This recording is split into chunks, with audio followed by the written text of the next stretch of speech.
Pronto. Boa tarde a todas e todos. Nós vamos complementar o nosso conteúdo de psicanálise, que nós havíamos discutido durante as últimas 2 semanas, com um tema que começa. Tu pode falar que eu tenho uma certa inspiração psicanalítica, né? Nós vimos há pouco, dentro da psicanálise freudiana, que parte das nossas motivações e pulsões elas derivam parte delas, né? De conteúdos ligados à nossa sexualidade. Então, nós vimos o caso da Ana O, vocês procuraram e acharam, fizeram um estudo inicial, né, sobre historiografia da Ana O. No final das contas, a gente discutiu bastante, vocês olharam as evidências e a gente vai agora sair um pouquinho lá do século passado, a gente vai chegar agora para o século atual, especificamente nos últimos 10 anos. Nós vamos falar de um tema que eu tinha falado no e-mail, que se chama Educação e Sexualidade. Esse tema, assim como ele era há 100 anos atrás polêmico, ele ainda continua polêmico. Então, é isso, né? Mamilos, polêmicos. Os nossos objetivos do nosso encontro são, de hoje, definir o conceito de educação e sexualidade, analisar criticamente as evidências de eficácia e efetividade dos programas de educação e sexualidade e discutir os principais pontos do módulo 2, que é o enfoque psicanalítico. Eu espero que ao final do curso, pelo menos desse encontro de hoje, você já tenha muitas referências bibliográficas, caso você queira se aprofundar no tema, e eu acho que os conceitos fundamentais também que nós vamos trabalhar sobre esse tema, de acordo com o referencial teórico, que não é os grupos de WhatsApp. Vamos começar pelo começo, tá? Diferente do que nós vemos as pessoas compartilhando nas redes sociais, em memes e fake news, educação e sexualidade é um termo, geralmente a gente vê como educação sexual, e é um termo que já é bastante estudado na literatura acadêmica. Eu acho que uma das definições, a definição mais usada dentro do referencial acadêmico, é da Unesco, que escreve constantemente manuais sobre orientação, sobre como trabalhar o tema educação e sexualidade. Isso aqui é ponto para vocês, são pontos para vocês já lembrarem. De acordo com a Unesco, o referencial teórico traduzido para a língua portuguesa sobre sexualidade, ela efetiva o direito às informações sobre a sexualidade e busca promover a importância da adoção de recursos para a proteção e o autocuidado, o respeito mútuo e a solidariedade. Muito diferente de a gente falar só de sexo, certo? Proporciona oportunidades também para explorar valores e atitudes e a construção de habilidades de comunicação para a tomada de decisões em relação a uma sexualidade que corresponda ao que cada pessoa elege como projeto de vida. Repare aqui que nós temos algumas informações que nós já chamamos atenção. Quando nós falamos de sexualidade, nós não necessariamente estamos referindo ao ato sexual propriamente dito, ou ao desenvolvimento, né, sexual, mas sim a aspectos culturais atrelados aos sexos. Exemplo, quando nós pensamos na distribuição das tarefas domésticas entre mulheres e homens, nós podemos observar uma simetria. Isso é comum na nossa cultura brasileira. Isso tem melhorado, mas nem tanto. Quando nós estamos falando dessa simetria, discutindo como que nós podemos dividir essas tarefas domésticas em casa, nós estamos falando, de acordo com esse contexto, de educação e sexualidade. Quando nós também olhamos para as diferentes configurações familiares, que constituem o que nós chamamos de família, e exploramos esses diferentes arranjos familiares, nós estamos falando de educação e sexualidade. Faz parte. Nem todo mundo tem pai e mãe, e nem todo mundo, enfim, é criado pelo pai e a mãe. Nós temos uma grande quantidade de pessoas, eu não sei do ponto de vista de proporção, que são crianças que são geralmente abandonadas pelos pais. E cabem a essas crianças a criação por parte das mães e de outras pessoas. Existem casos também de negligência da parte da mãe. Existe parte de negligência dos dois pais e os filhos são criados por familiares. Tudo isso se configura em arranjos familiares distintos. Há também transformações nesses arranjos familiares ao longo do tempo. Existem casos de estudantes, por exemplo, que acabam abandonando a faculdade, inclusive casos da UFV, eu já tive alunos assim, alunas, que tiveram que abandonar o curso, trancar o curso, para poder tomar conta de familiares que estavam passando por problemas de saúde. Isso tudo está atrelado ao conceito de educação e sexualidade. Com isso, já para fazer um teste rápido de memória de vocês, eu gostaria que vocês já fizessem o primeiro exercício do nosso encontro de hoje. É para vocês escreverem com as próprias palavras o que vocês entendem como educação e sexualidade, com que base que a gente acabou de ver. Agora é com vocês.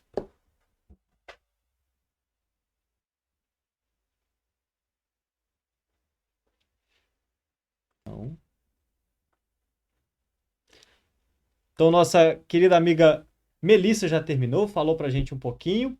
Mais alguém já terminou? Gostaria de ouvir vocês também. Mais pelo menos mais duas pessoas aí. Opa, um sovaco virtual aqui. Júlia Maciel, vai lá. Sovaco virtual, que zoeira. Então, eu coloquei um pouquinho disso que ela falou, mas também coloquei aquela questão que você falou, que fala da organização familiar em si. Tá, beleza. Organização e arranjos familiares. Esse é um tópico lá que nós veremos da Unesco. Muito bom. É isso Show, aí. show, Júlia.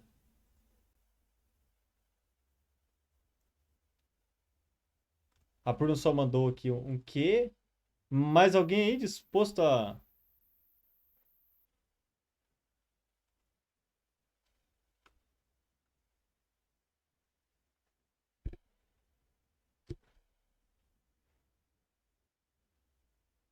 Bem, sobrei, né? Acho que mais ninguém terminou. Alguém gostaria de falar alguma coisa diferente?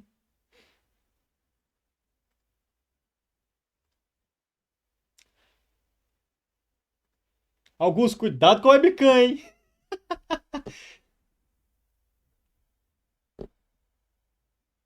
Eu tô no celular aqui, arrumei uma bagunça. Show! Espero que se arrume, lembrando que a aula está gravada. Se você já tiver muito problema, quem tiver problema com a conexão, estaremos em breve no YouTube como vídeo não listado, né? Porque proibidão, não é isso? Proibidão do FV. O que eu gostaria de falar para vocês, estão avançando aí, vocês estão acabando de colocar. Eu gostaria de discutir com vocês e falar a fonte, tá? Nós vamos trabalhar um conteúdo que é o primeiro volume de um conteúdo da Unesco, que é um braço da Organizações das Nações Unidas. E nós vamos especificamente avaliar a primeira parte. Eu gostaria que vocês me ajudassem a identificar se educação e sexualidade, os programas de educação e sexualidade que nós veremos daqui a pouquinho, eles cumprem o que eles se propõem a fazer. Isto é, será que, por exemplo, o programa de educação e sexualidade ele consegue reduzir a gravidez dos alunos que participaram desse programa? Então, esse é um ponto crucial. Nós vamos especificamente discutir um resumo de um trabalho que se chama revisão sistemática. O que significa isso? Os pesquisadores que montaram essa cartilha da Unesco, eles fizeram uma busca na literatura acadêmica, parecido com o que vocês estão fazendo, ou já fizeram durante essa disciplina, começando, né, a fazer, e de forma, enfim, bastante complexa, eles mapearam todos os estudos que descreviam artigos científicos publicados em revistas acadêmicas, trabalhos de programas que avaliaram pré e pós se houve mudança, por exemplo, no comportamento das pessoas, dos adolescentes envolvidos. Nós precisamos chamar a atenção que esses estudos eram heterogêneos de algumas áreas do mundo. Vocês verão isso daqui a pouquinho. E o que nós vamos ver agora é em que medida esses programas ajudaram na prevenção, por exemplo, na redução de gravidez indesejada, ou se eles não funcionaram. Nós vamos perceber também que parte desses 87 estudos incluíram programas baseados em currículos, que foi o que a gente já havia discutido um pouquinho antes. Eu vi esse assunto um pouquinho só diluído, ou poucos conteúdos na minha formação, quando eu estava na escola. E nós sabemos também que por parte, eu acho que houve uma pessoa também que nos disse que era um programa de escola que um enfermeiro, um agente de saúde vinha à escola para poder comentar. Nós também discutimos um pouquinho, houve outra experiência de pessoas que vieram, eu acho, sexólogos, para discutir sobre o assunto. O que eu preciso chamar a atenção de vocês, antes da gente começar a olhar, é que essa pesquisa que avaliou 87 estudos publicados, ela tinha algumas limitações. O primeiro ponto é, isso não foge à nossa realidade brasileira. São poucos e foram poucos estudos incluídos nessa revisão, feitos em países em desenvolvimento, tipo o Brasil. Não houve nenhum programa destinado especificamente para gays e lésbicas e jovens com mesmos comportamentos sexuais. Então não há aqui, a gente não vai ver evidência, porque não houve estudo publicado na literatura. Existiu também uma falta de marcadores biológicos na maioria das pesquisas. O que seria um marcador biológico? Em vez de você fazer um exame, por exemplo, de uma infecção sexualmente transmissível, você vai e pergunta para o adolescente se ele teve ou não teve a doença. Então, depois do programa. É uma forma de você avaliar se houve redução na porcentagem. Muito parecido com aquela tabela que a gente viu no estudo do João Bobo, do Bandura, que fazia uma comparação de porcentagens antes e depois. Bem, essas são as limitações dessa pesquisa que englobou 87 estudos. Quais são as vantagens dela? Quais foram as vantagens? Primeiro que ela desenvolveu estudos experimentais. Nós não tivemos muito tempo nessa disciplina, infelizmente, mas são aqueles estudos, tipo experimento, que você compara dois grupos. O experimento do Bandura é um desses, que nós vimos também no nosso curso. Treinamentos experimentais ou quase experimentais, quando você pode oferecer, por exemplo, um programa de educação e sexualidade para uma turma A, tipo o oitavo ano A, o nono ano A, e não oferecer para o oitavo ou nono ano B. E avaliar depois as diferenças de porcentagem entre os dois grupos. O que foi possível observar também que os estudos com melhor qualidade metodológica, isto é, mais rigorosos, eles apresentaram resultados a estudos de qualidade inferior. Isso significa que aparentemente o que eles estão avaliando faz sentido, tá bom? E além disso, os programas que tinham evidências de efetividade, eles funcionavam para determinada medida, eles apresentavam características comuns, o que aumenta a nossa confiabilidade quando nós formos falar de programas de educação e sexualidade.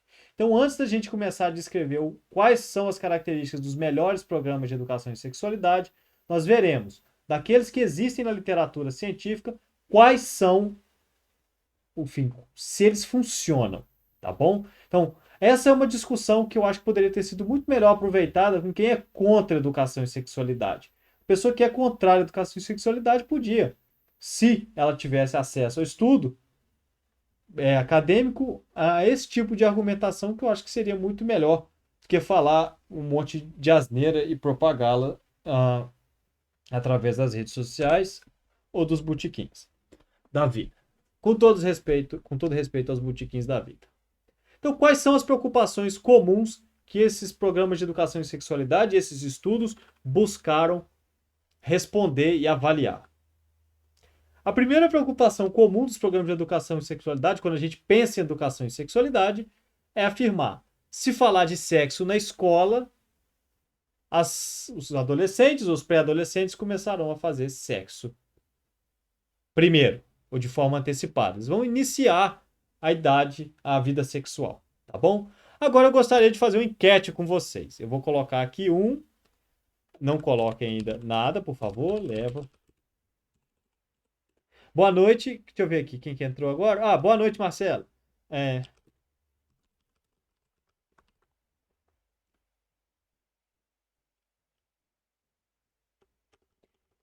Eu gostaria de saber se vocês concordam com essa frase aqui. Sim ou não? Manda para mim aí. Que educação e sexualidade inicia, né, a vida sexual. Que povo conservador, gente. Pessoal, que todo mundo falando em uníssono. Não. Beleza, isso aí é o que vocês. Essa é a expectativa de vocês. Vamos ver o que os programas e os estudos nos dizem. Então, muito obrigado pela participação de vocês. E vamos ajudar, vamos tentar interpretar essa tabela aqui. Eu vou tentar ajudar nessa primeira e depois vocês me ajudam aí na segunda. Então, o povo que falou não, não, não, não, não, não, não. Vamos dar uma olhadinha. Essa tabela aqui vai pegar os programas de educação e sexualidade. A Esther falou não depois, então já apareceu. E vamos dar uma olhadinha no que realmente os estudos nos dizem. Aqui há uma divisão entre os resultados desses estudos. Estudos que disseram que houve retardo no início, não houve impacto significativo, então não há diferença estatística entre os dois grupos, o grupo que recebeu educação e sexualidade e o que não recebeu. E aqueles que apressaram os estudos que demonstraram que houve, como é que fala? O sexo precoce. Os países aqui estão divididos entre países em desenvolvimento, Estados Unidos e outros países desenvolvidos. Quando vocês leem isso aqui, saibam que a maior parte é Europa. E os Estados Unidos é o país que mais produz pesquisa no mundo, então não é diferente, ele está numa categoria à parte. É o país que mais investe em pesquisa no mundo, pelo menos até o momento. O que nós podemos perceber aqui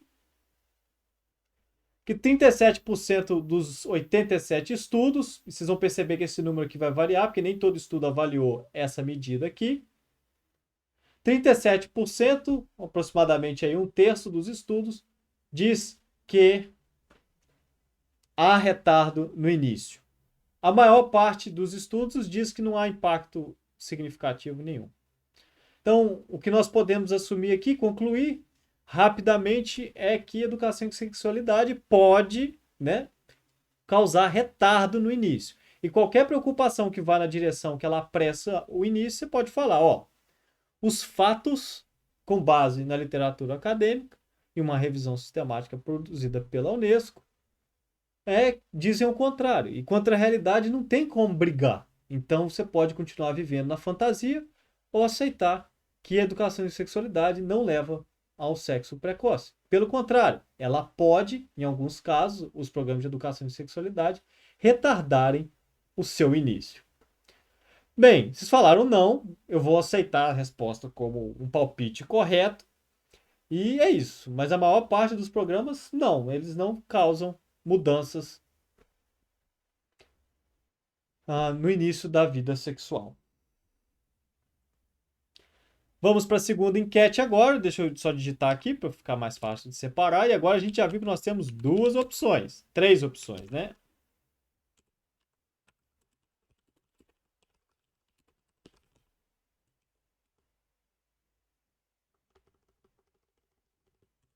Então agora eu gostaria de saber de vocês se educação e sexualidade aumenta a frequência da atividade sexual. Sim, não ou não faz diferença? Já vimos que temos a terceira opção, né? Então o Eric já está falando que não altera, a Bruna falou que não, o Tadeu também que não, o Augusto falou que não altera, o Matheus também não faz diferença, não muda, não altera. Então o povo agora virou cético. Muito bom, não faz diferença, não altera, muito bom. Então vamos ver se os nossos palpites se confirmam. Dará! Então nós percebemos com essa figura aqui, pouco diferente as porcentagens, eu falei que a soma não ia parar de dar 87 ao longo do tempo, porque nem todo estudo foi incluído na revisão, avaliou todas as medidas. Nós percebemos então que há uma tendência, de maneira geral, os programas não têm impacto significativo no aumento da frequência, e quando há programas de educação em sexualidade, eles acabam em sua aqueles, né, que não tem impacto significativo, a maior parte aqui diminui. E houve apenas um estudo que houve o aumento da frequência. Tá vendo? A realidade é cinza, ela é complicada. E o que nós conseguimos perceber é isso aqui também. De maneira geral, os programas não têm impacto significativo, e daqui a pouco a gente vai discutir por que talvez não há impacto significativo, e alguns desses programas têm sim. Ao contrário do aumento da frequência da atividade sexual, há uma inversão, há uma redução da atividade sexual das pessoas que participaram. É muito contraintuitivo. E só é contraintuitivo depois que nós entendemos que aquele meme falando que o professor ensina a criança a fazer sexo, aquilo não reflete a realidade dos programas de educação em sexualidade. Aquilo ali é só uma figura retórica, uma fantasia que não faz sentido quando nós falamos de educação em sexualidade. Vamos para a nossa terceiro ponto. Deixa eu escrever aqui.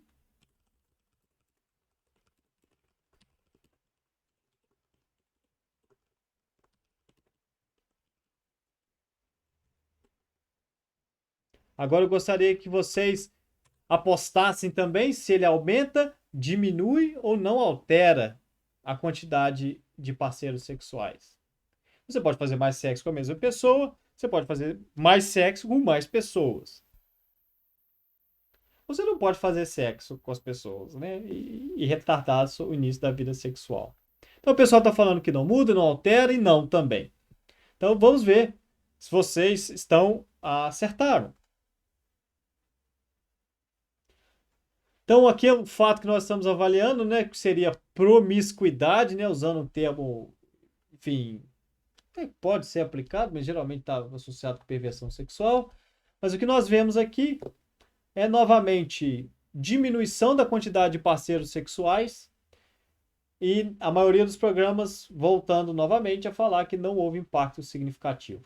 Então a verdade provavelmente está aqui no meio. Se há alguma diferença, essa diferença está no sentido da diminuição e não no aumento da quantidade de parceiros sexuais. Vamos para o nosso quarto ponto, e é isso eu gostaria de ouvir de vocês. Deixa eu colocar aqui, antes de vocês colocarem, rapidinho, por favor. Aumento do uso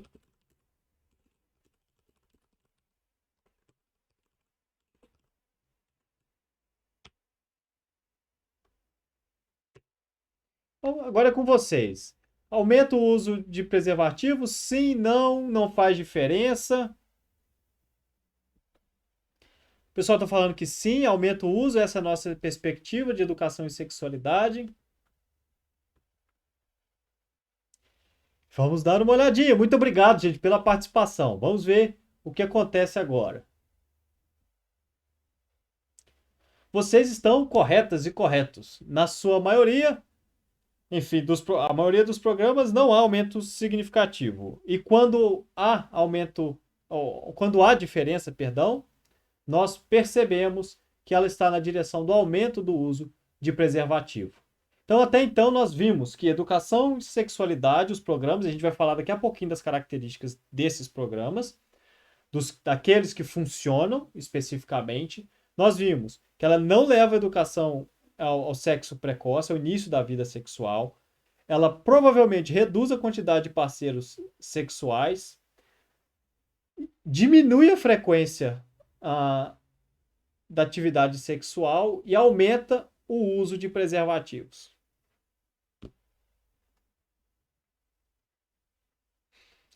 Agora, mais um ponto que eu gostaria de discutir com vocês é o uso de contracepção. Essa pode ser, por exemplo, contraceptivo. O preservativo especificamente é uma forma, mas quando nós estamos falando de contracepção, nós estamos falando de pílula, DIU e outros mecanismos que evitam gravidez, tá bom? Nós não estamos falando mais do preservativo, que também previnem infecções sexualmente transmissíveis. Vocês acham que diminui? Rapidinho, deixa eu colocar aqui antes de vocês escreverem.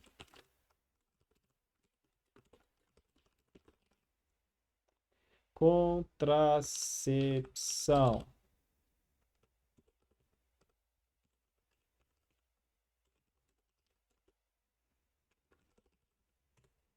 E agora é com vocês. Vamos ver aí o que vocês pensam.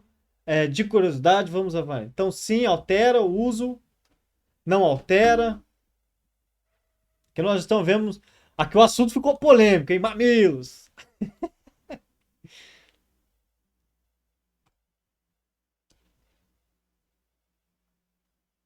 A Marcele falou que aumenta, mas tem a questão do acesso. Isso a gente vai discutir daqui a pouquinho. Nós conseguimos perceber, com base também nesses estudos, reparem que isso aqui é menos avaliado nos programas, tá?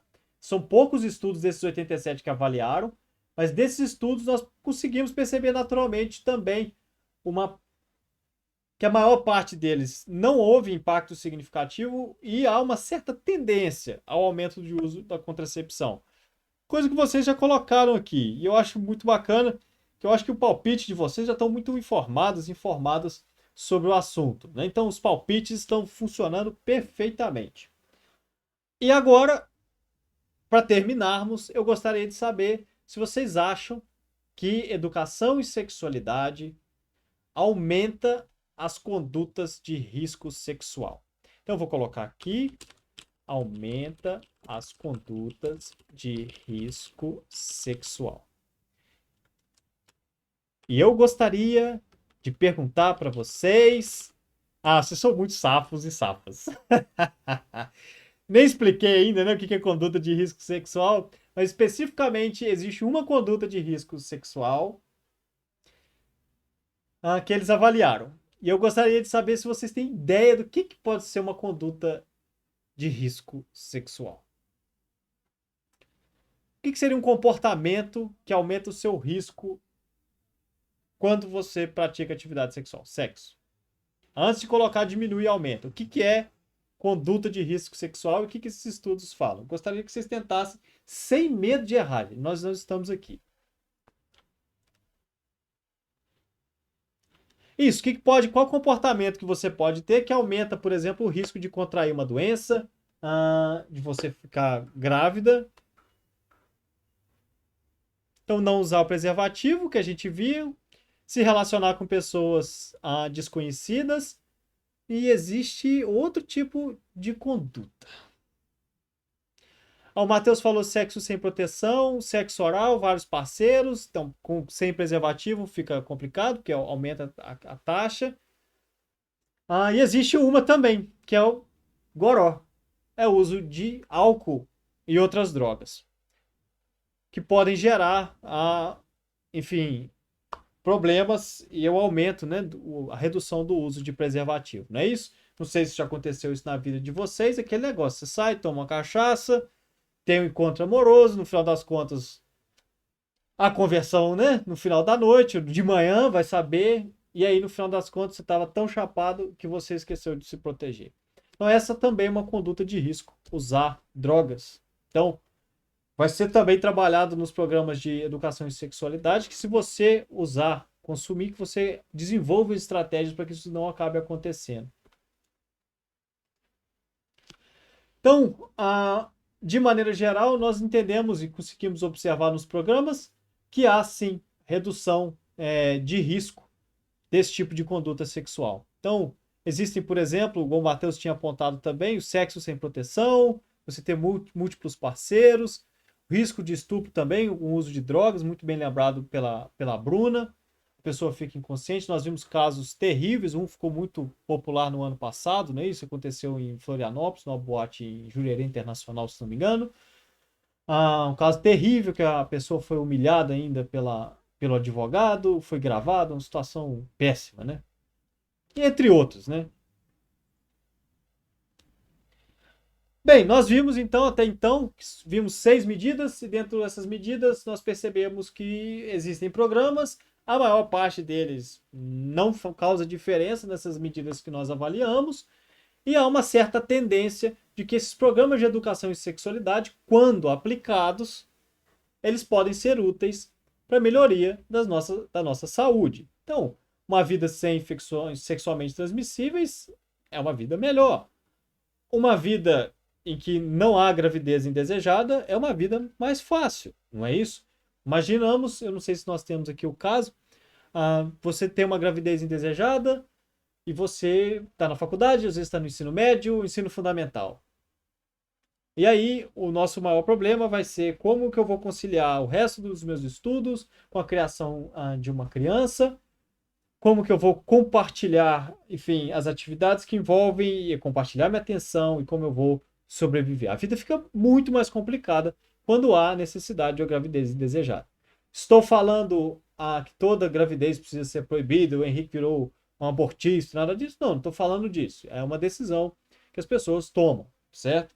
E eu não vou discutir esse assunto no nosso encontro de hoje. O que os pesquisadores fizeram foi, depois de investigar esses 87 estudos que avaliaram aspectos ligados à educação e os programas ligados à educação e sexualidade, a pergunta foi: quais são as características dos programas que funcionam?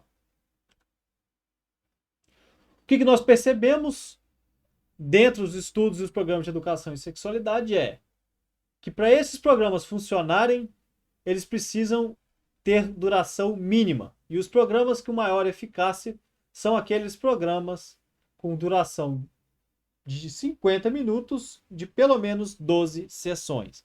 Não adianta dar uma aulinha falando sobre, por exemplo, infecção sexualmente transmissível e acabou.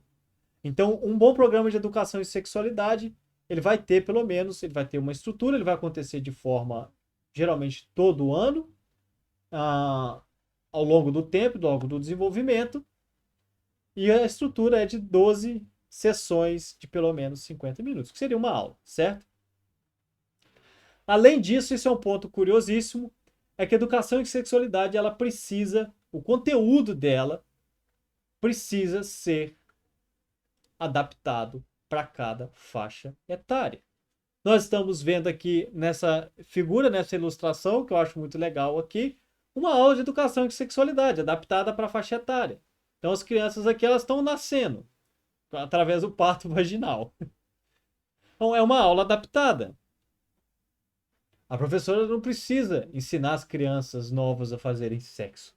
Não é isso o objetivo desses programas. As crianças naturalmente perguntarão: bem, de onde que eu vim? E os professores e as professoras, geralmente as professoras, precisarão dar respostas, caso os pais não consigam dar essas respostas.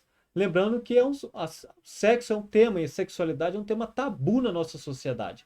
E boa parte desse tema é incorporado de forma quase inconsciente. Já vou aproveitar até o pano de fundo e o sistema teórico da psicanálise.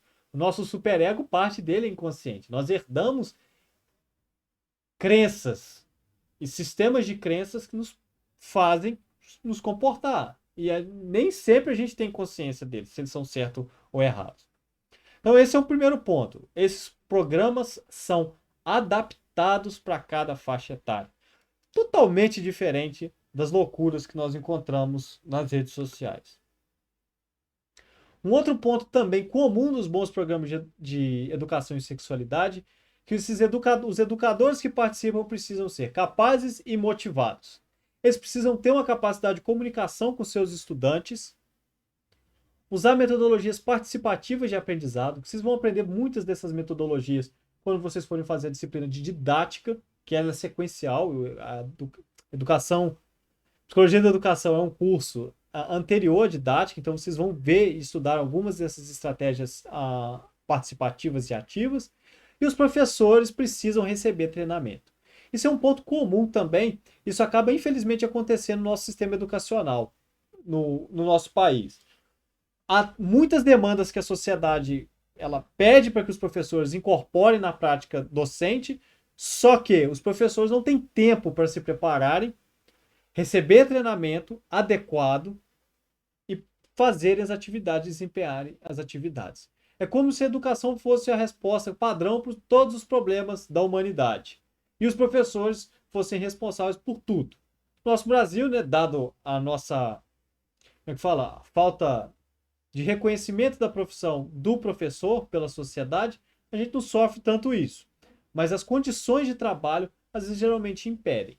Então, por exemplo, se você não gosta de falar sobre a sua sexualidade, ou se você não se sente à vontade de fazer esse tipo de comunicação com seus estudantes, você pode ficar muito confortável em falar: isso aqui não é para mim. Tranquilo, eu pensei numa expressão popular que eu não posso falar, né?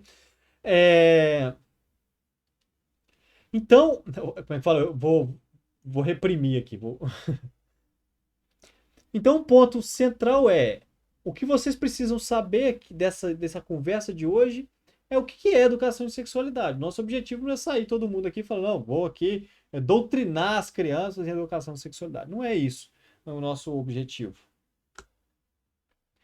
Quais são os conteúdos que geralmente são trabalhados e que os programas têm, os currículos que funcionam? Agora que nós vamos tentar identificar. Os objetivos desses conteúdos, geralmente, eles vão oferecer informações que vão responder às curiosidades naturais das crianças e dos jovens. Então, é isso que vai acontecer. Nós vamos assumir que a sexualidade ela vai acontecer por pressões dos pares e como um componente também do desenvolvimento psicológico e biológico dos indivíduos. Então, é natural. E o fato que nós temos uma certa preocupação nós precisamos oferecer informações corretas.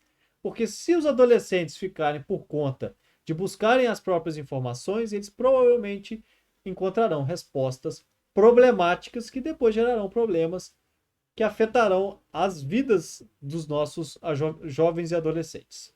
E as crianças também. É também fundamental que nós possamos explorar nesses conteúdos valores, atitudes e normas referentes às relações sociais e sexuais. Fundamental porque nós vamos, nas primeiras fases, responder questões fundamentais para as crianças pequenas. De onde elas vêm, quais são as configurações familiares. Então, desenha, por exemplo, a sua família. Você pede para uma turma desenhar a família e você pode aproveitar a oportunidade para comparar os arranjos familiares que as crianças vão produzir. As crianças desenvolvem, por exemplo, aspectos motores de coordenação enquanto elas estão desenhando e, ao mesmo tempo, elas trabalham valores sobre o que é família. Além disso, há o objetivo da promoção da aquisição de habilidades, como, por exemplo, nas crianças, a reconhecer lugares ou abusos sexuais. Então, os professores são capazes, as professoras responsáveis por ofertar educação em sexualidade, são estratégicos para que as crianças passem a perceber violações e agressões à sua sexualidade e à sua integridade física e mental. Explico por quê. A maior parte dos casos de violência e abuso sexual contra crianças é causada por familiares. Não faz sentido a gente imaginar que vamos delegar essa responsabilidade aos pais. Porque as crianças ficarão indefesas. Então faz sentido, todo sentido, que essas habilidades de reconhecer aqui você toca, aqui você não toca, como habilidades fundamentais. E à escola cabe sim o desenvolvimento dessa aquisição de habilidades.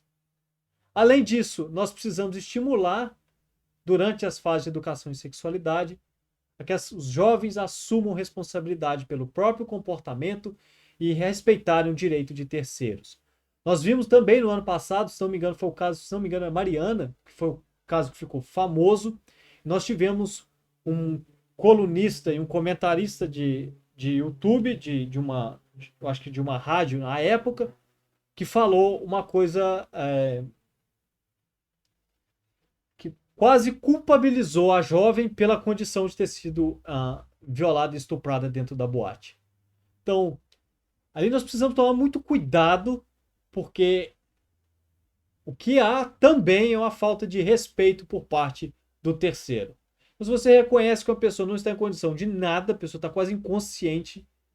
Quando você tenta iniciar qualquer tipo de atividade sexual, você está cometendo um delito. Então tem que ficar muito claro isso para as pessoas, para que as pessoas reconheçam e que elas possam, ao ver um tipo de cenário dessa forma, elas possam agir. Como eu havia dito, esses programas de educação em sexualidade que têm melhor o que funcionam, eles nivelam o conteúdo para cada faixa etária. Nós precisamos assumir também que esses objetivos devam respeitar aspectos culturais. Isto é, nós precisamos entender os sistemas de crenças das nossas crianças e respeitar a cultura. Nós não vamos impor nada a ninguém. Nós vamos respeitar os aspectos e as convenções da nossa sociedade e compreender os aspectos culturais. Não há nenhuma forma de doutrinação sexual, de gênero, ideologia de gênero, tal qual como colocada e definida por alguns tweets aloprados. O nosso objetivo é respeitar aspectos culturais.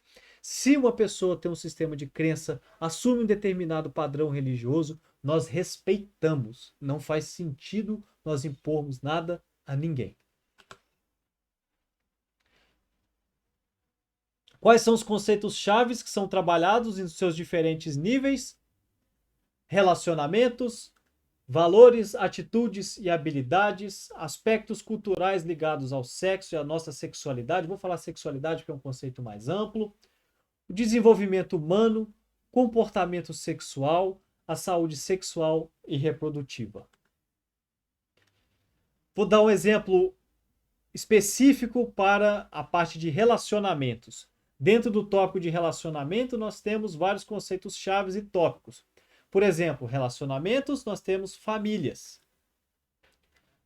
Temos também a amizade, amor e relacionamentos românticos, tolerância e respeito, compromissos em longo prazo, casamento e criação de filhos. Eu trouxe aqui um exemplo dentro da família do MC Catra, que é uma família com arranjo diferente, por exemplo, do meu arranjo. O Mr. Catra, se não me engano, ele vivia com mais de uma esposa e ele tinha muitos filhos também, eu acho que mais de 20. E essa é uma configuração familiar diferente da minha. Para vocês, eu vou colocar só um exemplo aqui de família, como que isso poderia ser trabalhado. Eu já havia dito um pouquinho, né? Para primeiro nível. Obrigado, Guilherme. 32 filhos. Do nível 1, dos 5 aos 8 anos, definir o conceito e trabalhar esse conceito de família com exemplos de diferentes tipos de estrutura. Por exemplo, existem diferentes tipos de arranjo, biparental, monoparental, chefiada por uma criança. Existe casos, sim, de famílias que são chefiadas por crianças, nuclear, não tradicionais. Nós precisamos assumir que já entre o quinto e oitavo ano de vida, a desigualdade de gênero ela vai implicar em mudanças e responsabilidades distintas dos membros da família. Eu sempre me lembro de casos que não são, enfim, são próximos a mim, dentro da minha família, de casos de falar, calma aí, por que os meninos podem ficar assistindo televisão enquanto o pessoal, as mulheres vão para a cozinha? Eu falei, que porra é essa? Então, por que isso é automático? Por que isso foi incorporado na minha família? Isso já pode ser trabalhado do quinto ao oitavo ano. No final das contas, nós queremos, né? Segunda-feira foi o Dia Internacional da Mulher. Nós precisamos separar as coisas e atribuir funções semelhantes para as pessoas. A gente precisa trabalhar de forma colaborativa e não assumir coisas que nós herdamos. Além disso, nós precisamos assumir, e olha que coisa fantástica, as famílias são importantes no ensino de valores das crianças. Não é uma dicotomia entre o que a escola ensina, a doutrinação da mamadeira de piroca, e o que a família ensina. É uma parceria na construção desses valores. Já no segundo nível, do 9º até o 12º ano, e aqui já é uma fase de transição, faz parte da puberdade, é descrever os papéis, direitos e responsabilidades dos diferentes membros da família. Do 9º até o 12º ano, as crianças já são capazes de desenvolver e entenderem melhor os pré-adolescentes, que as famílias podem facilitar e promover a igualdade de gênero, em termos dos seus papéis e responsabilidades. Estou falando de feminazia, não estou falando nada disso não, gente. Falando da distribuição dos papéis e responsabilidades. A comunicação entre a família, ela vai gerar melhores relacionamentos, o que é um papel estratégico. Olha só, a escola ajudar a promover um diálogo melhor entre família, entre a criança, os escolares e a família. E por que isso é fundamental? No próximo estágio, na próxima fase, as crianças estão desenvolvendo, já os adolescentes, um papel de se separar, formar a personalidade e um distanciamento das próprias famílias. Famílias que se comunicam melhor, elas têm melhores relacionamentos e elas conseguem lidar com as dificuldades que são impostas pela vida a essas famílias. Um outro aspecto que nós precisamos chamar, por exemplo, dentro desse conceito de família é que a saúde e a doença elas afetam as famílias em termos da sua estrutura, as suas capacidades, os papéis e responsabilidades. Não é naturalmente que nós vamos acontecer feito a Ana O. O pai fica enfermo e quem cuida é a filha. Nós temos famílias que precisam ser arranjos familiares que precisam ser organizados ao longo do tempo. Em algum momento, um pai ou uma mãe pode ficar doente e os filhos precisam, alguns familiares precisam intervir para ajudar a família. E o diálogo vai ajudar muito na organização da família por uma situação desse tipo. No nível 3, dos 12 aos 15 anos, a família e esses aspectos podem ser trabalhados com os educadores e com os adolescentes na descrição das responsabilidades que os membros da família têm e como essas responsabilidades elas mudam através do amadurecimento dos membros da família, principalmente os adolescentes. Aqui nós já estamos falando de conceitos mais abstratos, que os adolescentes se prendem mais e têm maior capacidade de entendimento. Nós estamos falando aqui de amor, cooperação, igualdade de gênero, são importantes para o funcionamento familiar. Nós precisamos nos respeitar para que nossa família funcione. Crescer vai significar assumir responsabilidade por si e pelos outros. A gente costuma brincar, não é isso? Que o tempo vai passando, a gente vai falando assim, nossa, vou sair de casa, vou curtir minha vida doidada. E aí do nada começa a enxurrada de boletos, você consegue o seu salário, e o seu salário vai para os boletos, e aí você começa a ajudar a sua família e por aí vai. Sim, isso faz parte das nossas vidas. Isso é o que geralmente acontece. Então nós precisamos estar preparados para isso. Nós precisamos assumir responsabilidade por si ou pelos outros. Estou numa fase da minha vida agora em que eu começo a fazer uma transição, né? Eu pago os meus boletos, tranquilo, e eu começo a olhar para minha família. Os meus pais precisam de ajuda. Então, estou numa situação de adoecimento de um familiar meu, um familiar muito próximo a mim, e nós precisamos mudar o nosso arranjo familiar. Os meus irmãos, nós precisamos oferecer uma assistência, especificamente para o meu pai, que tem uma condição de um câncer avançado. Então, nós precisamos mudar o nosso arranjo. E se nós tivermos uma qualidade de diálogo melhor, vai ser mais fácil para a gente se entender e para que a gente possa dar o suporte necessário, no caso da minha família, para o meu pai. Além disso, nós precisamos pensar que esses conflitos e a falta de compreensão que são comuns na puberdade, em geral, eles passam.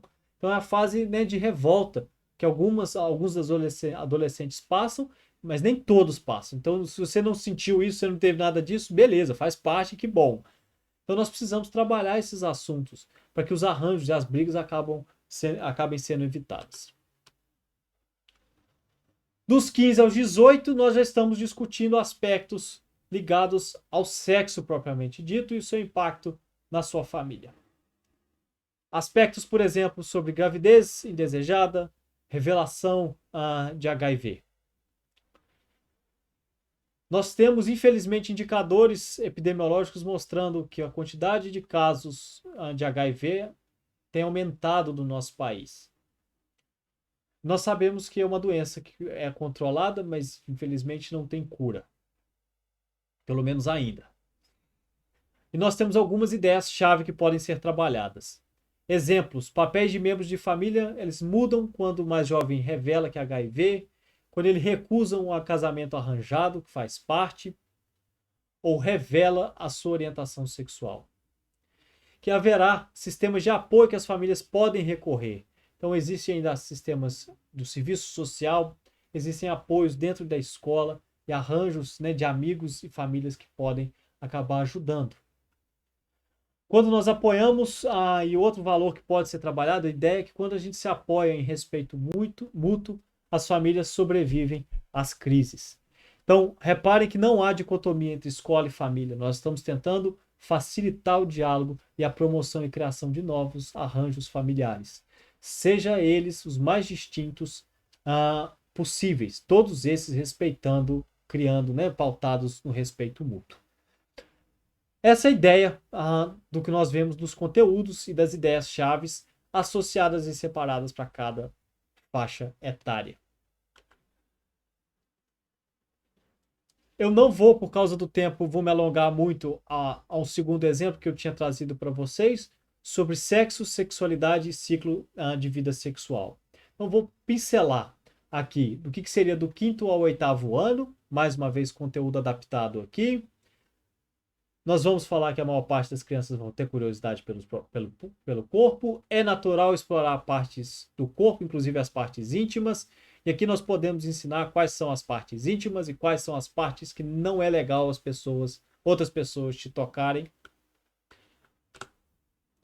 Nós podemos falar também do 9º até o 12º ano, como que a sexualidade ela se transforma ao longo do nosso ciclo de vida, que é possível sim as pessoas usufruírem da sua sexualidade ao longo da vida, que muitos meninos e meninas começam a se masturbar durante essa fase, ou às vezes até mais cedo, e a masturbação ela não causa, né, o crescimento de pelo na mão, ela não causa dano físico ou emocional, e ela deve ser feita sim de forma privada.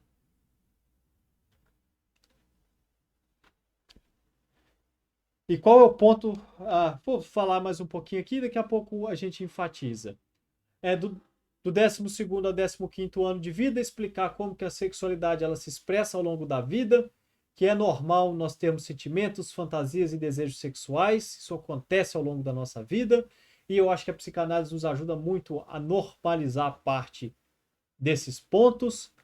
Nem todas as pessoas podem pôr em prática os seus sentimentos, fantasias e desejos sexuais, isso faz parte também das nossas vidas, e que nós precisamos ser, sim, ser tolerantes e respeitarmos as diferentes formas de como a sexualidade se expressa entre as culturas e os seus contextos.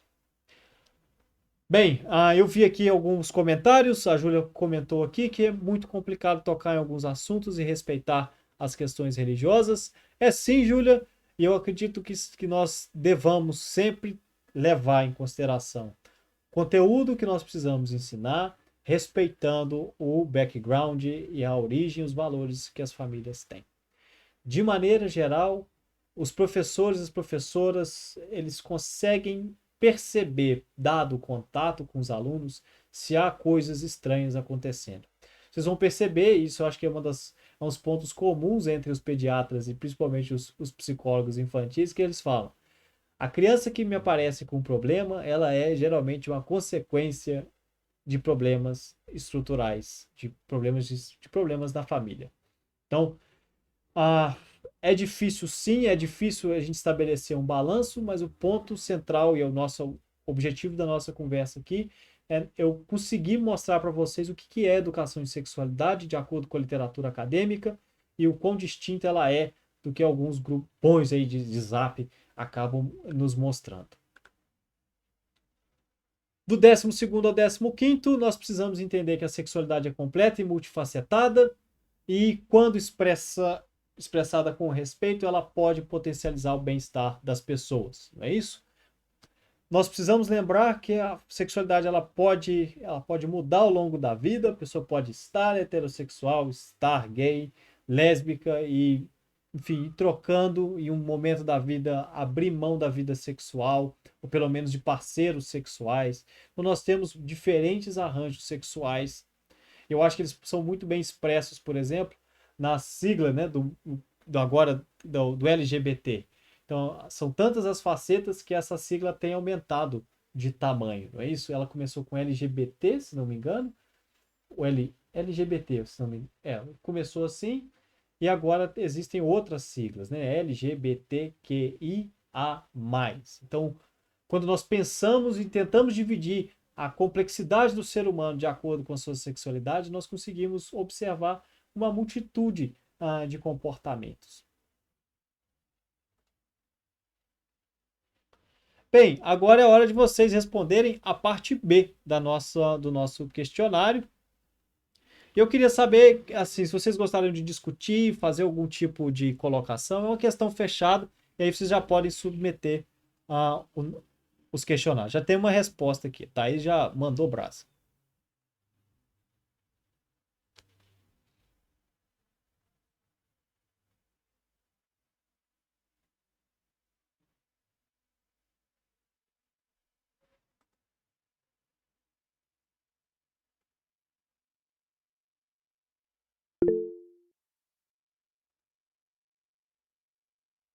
A Júlia perguntou semelhantes em que sentido? Você pode me dar o contexto, por favor?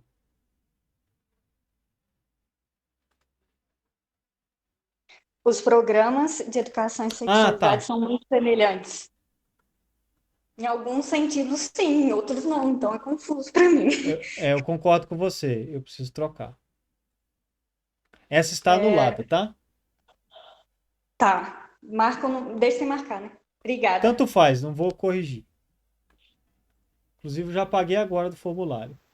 Henrique, Sim, Guilherme.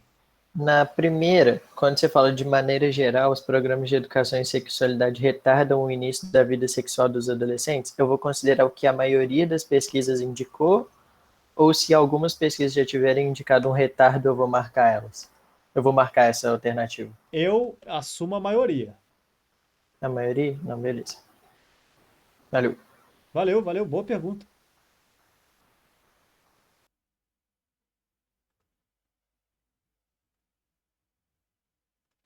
Muito bom. Questão ruim é questão anulada. Valeu, Júlia.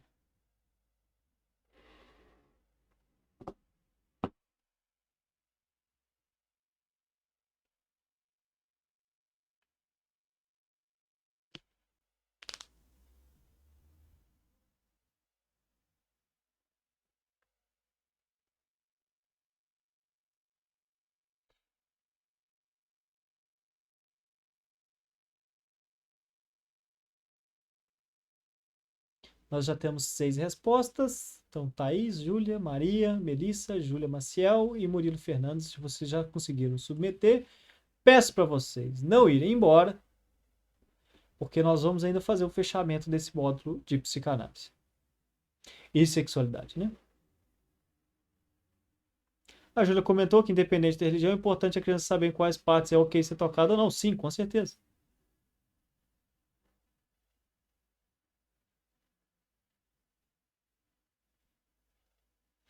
Júlia, por favor, e internet aí, me ajudem. Achem esse vídeo aí e coloquem aqui para eu poder botar na próxima vez que eu der essa disciplina.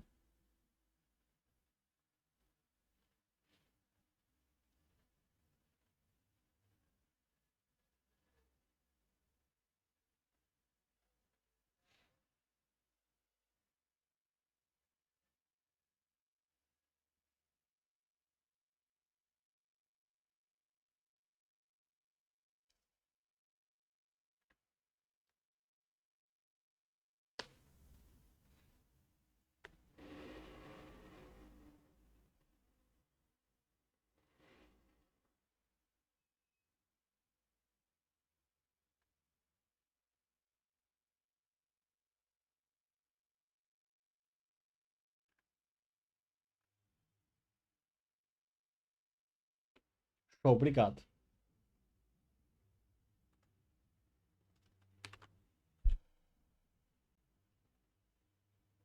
Várias partes do meu corpo.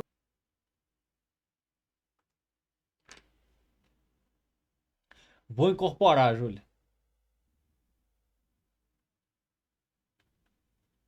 Eu acho que é o mesmo, sim, Ana Vitória.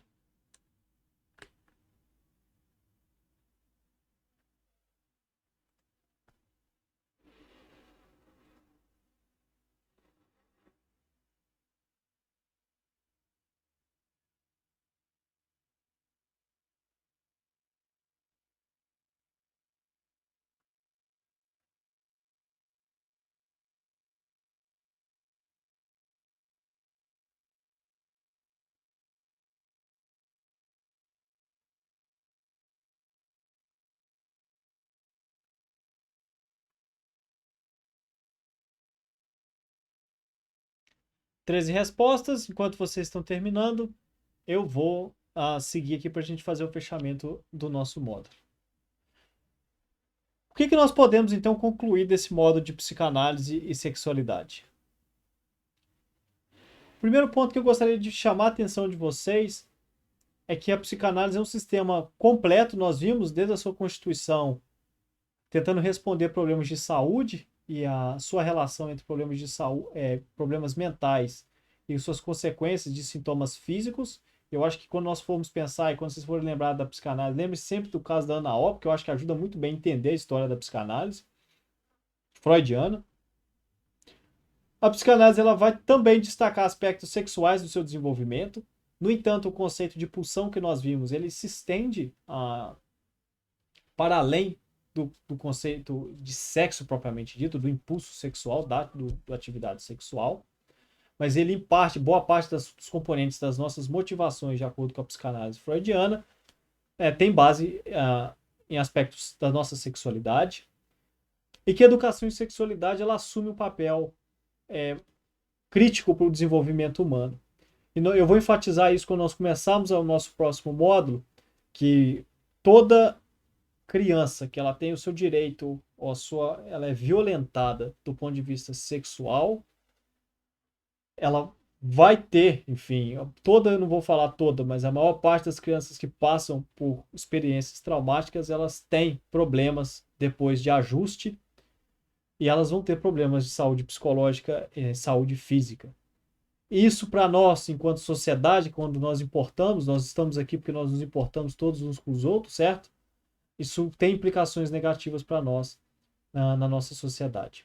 Além disso, quando nós deixamos com que papéis não sejam bem definidos e as atividades domésticas, por exemplo, não sejam bem distribuídas, nós também estamos incorrendo em problemas de competição. Em alguma medida, nós queremos, né, que as pessoas que estejam mais preparadas, elas possam sobressair, mas as pessoas mais preparadas precisam ter igualdade de competição.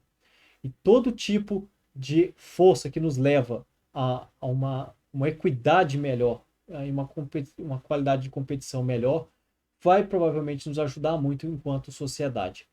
Então, nós podemos perceber, então, aproveitando já o final da Semana do Dia Internacional da Mulher, que nós ainda temos muitos desafios a serem superados quando nós falamos da diferença entre os gêneros e a diferença dos papéis entre gêneros. Eu não sei se na família de vocês é assim, mas às vezes os papéis ficam muito definidos e não necessariamente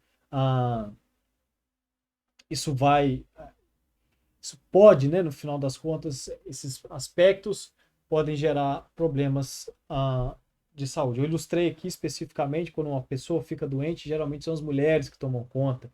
Existem casos, por exemplo, de uma família cuidar e no final é a nora que cuida, a pessoa da outra família, que não tem nada a ver diretamente, vem e tenta ajudar. Como se a mulher coubesse sempre o aspecto do cuidado. Então nós precisamos levar isso tudo em consideração quando nós pensamos em educação em sexualidade. Outro ponto que eu acabei não enfatizando aqui, porque eu acabei me esquecendo, talvez eu devesse ter colocado num slide, é que se nós não oferecermos educação em sexualidade para os nossos estudantes, geralmente a formação em sexualidade será formada pela família, o que pode ser problemático em alguns momentos, por pares e pela internet. E do ponto de vista clínico, dentro da clínica da psicologia, isso é um problemaço. Por quê? Os papéis, se você digitar sexo na internet, não precisa digitar agora na minha aula para não ficar estranho, tá bom? Mas pode digitar daqui a pouco. Se você digitar sexo, você provavelmente vai achar algumas imagens explícitas. Se você acabar se encontrando com pornografia, que faz parte também da internet, inclusive parte das inovações da internet foram criadas por causa das exigências, né, técnicas da pornografia. Mas a pornografia, ela, por exemplo, ela denota e demonstra papéis sexuais que são quase totalmente irreais. E esses papéis e esses modelos acabam sendo interiorizados pelos adolescentes. Os comportamentos sexuais passam a ser as atitudes e a forma de pensamento. Isso gera problemas dos mais variados do ponto de vista clínico ligado à sexualidade humana. Nós temos também, quando a sexualidade exacerbada, a gente vai assumir imagens corporais do que seria uma pessoa, né? Com corpo bonito, tanto do sexo masculino quanto feminino.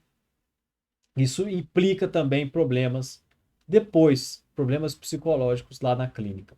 Em que medida as fantasias, os papéis sexuais, o que você entende, ou vê como sexo, realmente faz parte da vida sexual das pessoas que estão no mundo, né? E não que estão no vídeo.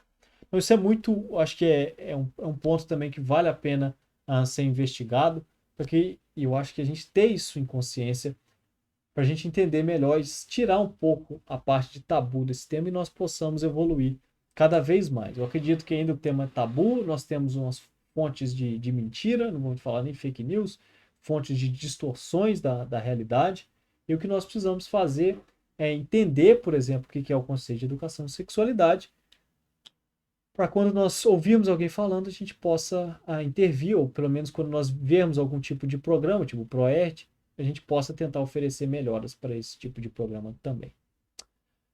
Gente querida, a Júlia colocou aqui sobre pornografia e os seus efeitos.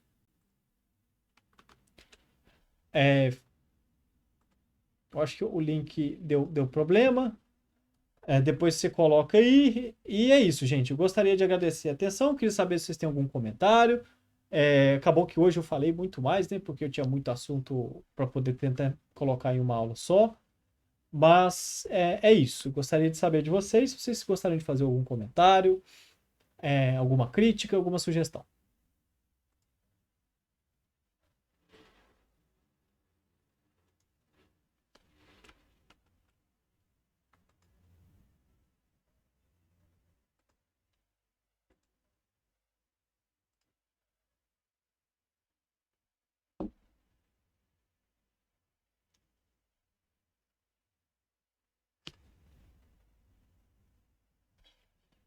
Ô, Henrique, Sim, Guilherme.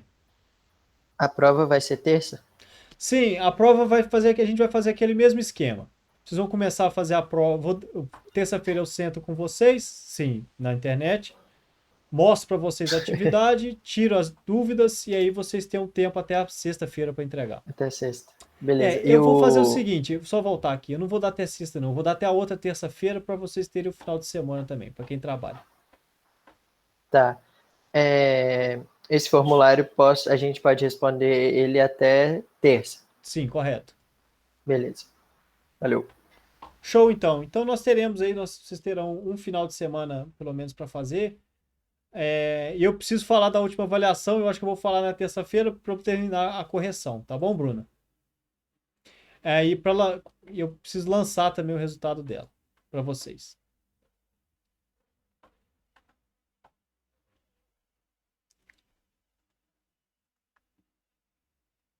Então, gente, uma ótima tarde para vocês. Me despeço até terça-feira que vem.